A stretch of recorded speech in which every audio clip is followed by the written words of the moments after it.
So when we talk about reading groups, the one person that we can point to is a person named Murray Bookchin. And I won't read everything that's on the slide.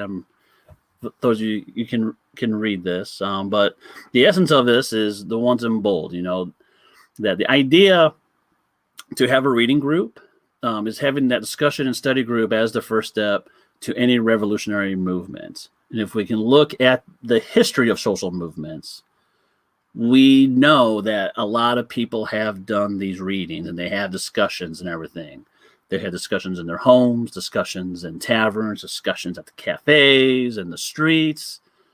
This has always been happening, and even during the Occupy movement, we had teach-ins at the General Assembly. After the General Assembly, there was always teach-ins because we thought it was even important even then during the Occupy movement that education is vital, because if we do not educate the people why the 99 cents important and why some of those demands that we were asking during the movement are as such, then they would have no idea why these things that we're talking about when it comes to democratizing the dollar, public banking, any of that stuff. If without that kind of education for the public, then those movements will cease to exist, at least in my view.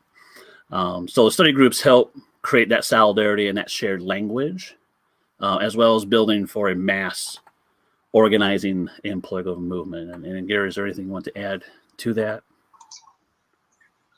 Yeah, I like the idea here of creating solidarity and a shared language. A lot of Murray's ideas actually ended up in kind of the basis of the Green Party and green socialism, green politics. And I think it's very important that when we're getting together on actions, and we throw around words very often like capitalism and socialism, and because of various readings and propaganda that we see, lots of people interpret those words in many different ways. And so reading groups are really important so we can come together and talk about the meaning of these terms and the understand it more deeply behind just what we read in newspapers or things like that.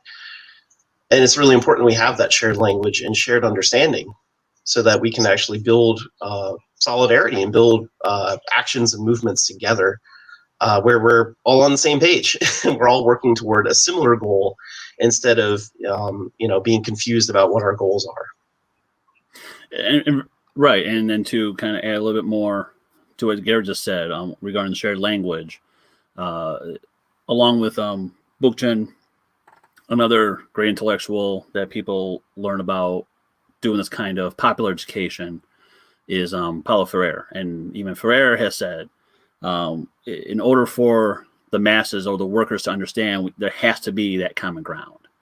So if the workers doesn't understand what they're doing for their work or why it's important to understand what the boss is maybe doing to them, then they're not going to mobilize the way they want to, particularly in Brazil at that time.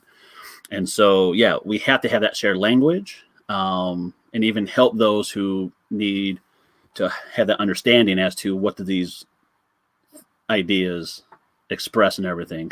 And I got to say, as someone who reads these kind of texts, even for myself, I'm like, okay, what does this mean? Like, what is Judith Butler saying? What is it?